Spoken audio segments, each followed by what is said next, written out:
ښه خور دا راته ووایه چې ستاسو څوک روک دي؟ زما خاوند ښه نوم یې محمد شکیل دی. لږ تیز به خبره کوئ. زما خاوند ورک دی او نوم یې محمد شکیل دی.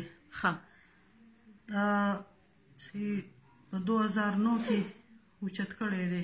ښه ډېر یې ورسه اوچت کړي وو. نور راله زما د هغې څه پته ونه لګېده. ښه زما دا یو لور ده یو مې زوی دی. د دې دال دی دا خو ستاسو وړاندې دی. زوی مې د نورو ماشومانو په شان نه دی. نو زه دا وایم چې موږ سره د انصاف وشي. زما یو خواښې ده یو زه یمه. زموږ مخکې وروسته نور ځوان نشته دی. نه مې لیور شته نه مې سخر شته چې څه ګناه یې څه دغه یې موږ ته دې وښایي. دا څنګه حکومت چلېږي څنګه قانون دی چې تاسو سړی اوچت کوئ نه یې جرم ښایئ نه یې څه ګناه ښایئ او تاسو غیب کړی کور کې نغارې خو په ځوانانو ګرمېږي. موږ خو ماران خو نه یو نه دغه چې خاورې به خورو. ماشومان دي موږ خو به صبر وکړو. ماشومان خو نه په راکړه پوهېږي او وایي راکړه خو په دې نه پوهېږي چې یا نشته او یا شته خو به صرف په راکړه پوهېږي. نو موږ به دا ایسته ژوند څنګه تېروو؟ تاسو مهرباني وکئ چې موږ سره د انصاف وشي. که څه ګناه خطا یې کړي موږ ته یې وښایئ. تاسو وایي چې که جرم یې کړي سزا دې ورکړي. ورکړي که سزا دې ورکړي چې خو موږ ته خو دې وښایي چې زموږ هم څه طبعه تسلي خو وشي که نه چې وایي دی کې دا ګناه ده. نو دا څنګه تاسو نه ګناه ښایئ نه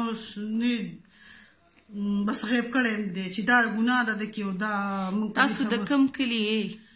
موږ د چارسدي یو یار محمد کورونه ډکي یو میرآباد ډکي.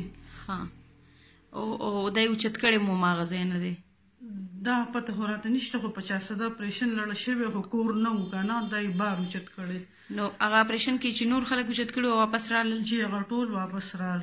خو دې اوسه پورې تاسو ته پته نشته چې چېرته دی؟ نه نه هېڅ پته موږ ته نشته دی چې دا چېرته دی مړ دی ژوندی دی هېڅ په پته موږ نه پوهېږو.